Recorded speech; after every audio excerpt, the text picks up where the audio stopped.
Listen. Listen down. Down into that sound. What is it? The current of air? Vibrating vocal cords? Your own eardrums? Something running in your head? It's all of these. But go still deeper. This sound is you vibrating. And who are you? Don't give me your name, address, and occupation. You know that's just a mask, a front, a big act. Who puts it on?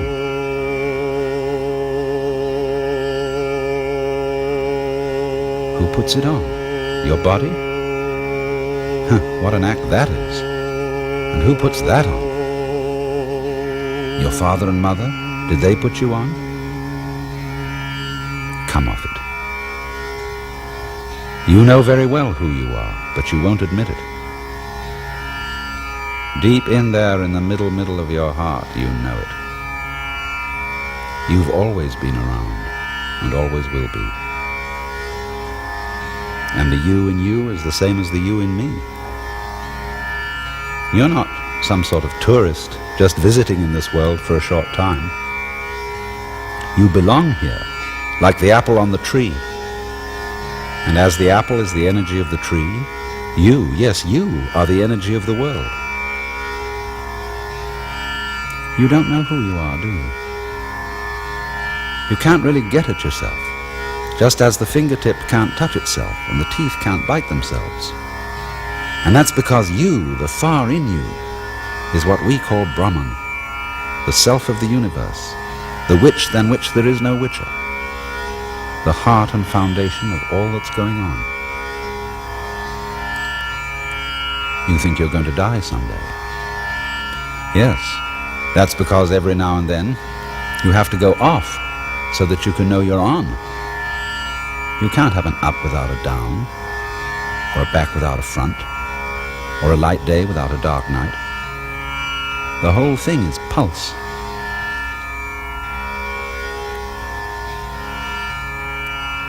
So what are you doing, Brahman? You're playing on and off with yourself, hide and seek with yourself. You're just passing eternal time with adventure. You forget who you are, really. Every now and then, you make like you're just a John Doe or a Mary Smith, or a butterfly, or a worm, or a star, and that you're lost in the middle of a big, big outside world that isn't you, that you don't understand and that you don't control. Of course. There has to be something else, something other, to bring out the feeling that you are you. And so that you can feel really you, that outside world has to feel really strange, different, weird. You old trickster. Deep down in, you know the whole bit. And therefore what you want is a surprise. So you have to let things get out of control. You have to feel lost and lonely to know you as you. And you play the thing out by inventing lusts and loves, fears and terrors, gnawing anxieties and screaming mimes. Also, you can imagine, it's not really me, it's it that runs the show. But our secret is, as we say, Tattvamasi. You are it. You are running the show by not letting your right hand know what your left is doing, by making like there's a whopping great split between what you do and what happens to you. And this is what we call Maya, the great illusion, and Leela, the play, the big act. And you don't just play your game with such simple elements as on and off, black and white, or life and death. To seem as real can be, this world that you are playing must be so complicated that you can't figure it out. Especially if you're using figures to figure it. So, between black and white, there is the whole range of colors. Between thunder and silence, the whole scale of tones. And between something and nothing, between a smashing fist on the face and trying to touch air, there are all the textures of feeling. Burning, throbbing, pushing, hugging, fondling, tickling, kissing, brushing, and light wind on the skin. Your world is all these elements, of light and sound, of taste, smell, and touch, woven together in many dimensions on the fabulous loom of your brain. Your brain, the most complicated thing in the world, which you yourself grew without even thinking about it.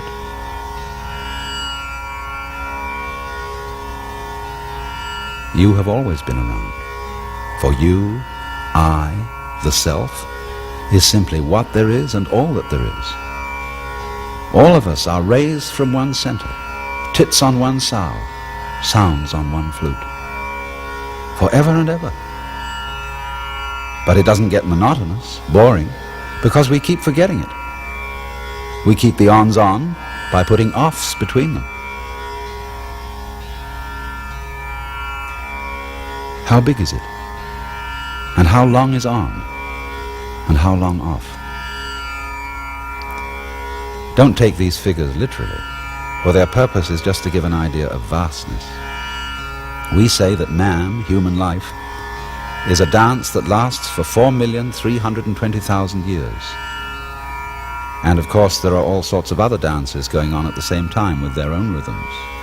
Star dances, rock dances, fish dances, insect dances, plant dances, and strange animal scenes like crocodile dances, elephant dances. The human dance runs for 4,320,000 years, a span of time that we call a kalpa. Before it begins and after it ends, there is always another kalpa, or off period of rest, during which the self is simply the self, and doesn't pretend to be this me or that you. We call this rest period the pralaya. Peace, uninvolvement, pure bliss.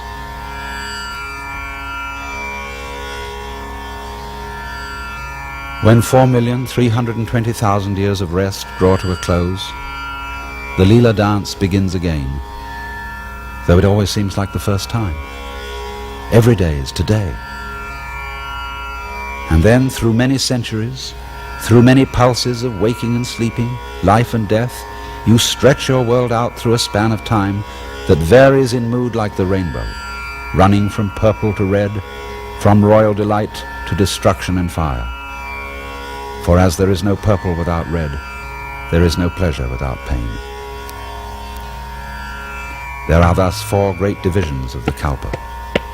We call each one a yuga, and name them after the 4 throws in the Hindu game of dice. Krita, the perfect throw of 4.